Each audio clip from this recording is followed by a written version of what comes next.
Hi everyone, I'm Bibi and I'm from Canada. I want to share my story on how I became a millionaire overnight and how my parents tried to take it all away from me, just because they were jealous. It all started when I joined my new school.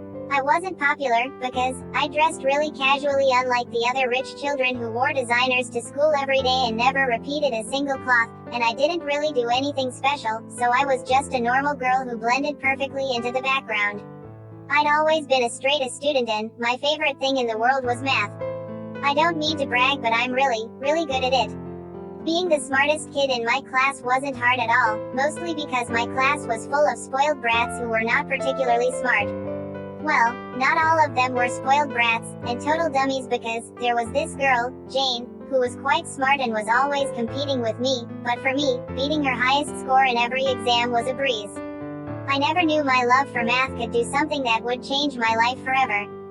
One day in math class, my teacher announced that there would be a math competition between all the schools in my city, and all classes of all schools had to be involved.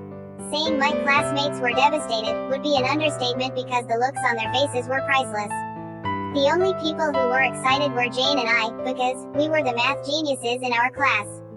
My classmates were still busy sulking, until our teacher mentioned, "Oh, I forgot to mention that there would be a cash prize of $1 million for the winner." My classmates' faces lit up when our teacher mentioned that. I was really excited, because I knew the chances of me winning was 100%.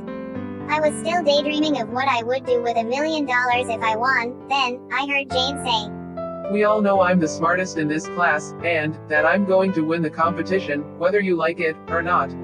I looked at Jane, and I smirked, because I knew that I was going to win the competition, without breaking a sweat, but little did I know that the competition would be tougher than I expected.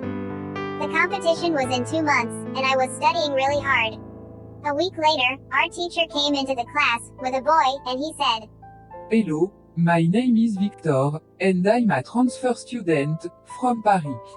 I came here because I heard about the math competition from my cousin, Jane.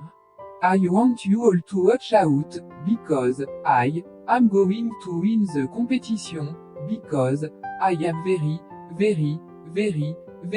smart. Ah!" I couldn't believe it. How could Jane invite her cousin, just because she was scared I would win, and I thought to myself why her cousin was so proud. I guess it runs in the family. And he had such a weird laugh, and a very weird accent. How unusual. The day of the competition finally came, and I was very nervous, but one thing that I knew for sure was that I came very prepared, and I was ready to win the competition.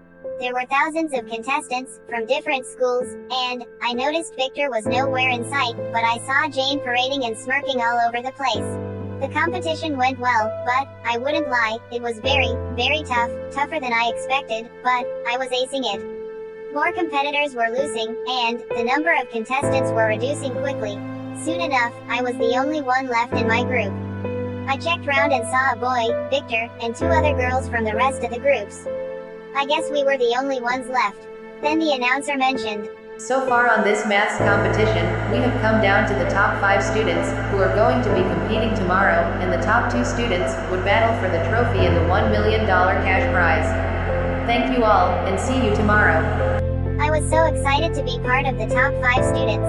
That also meant that the chances of me winning wasn't slim at all, and the funniest thing was that Jane, who bragged about being too smart, didn't even make it to the top 5, but I was a bit annoyed when I realized that Victor was part of the top 5 students. I guess he was really smart after all. I mingled with the other students in the top 5 and found out their names. The boys were Ego and Victor, and the girls were Eloise and Ziki.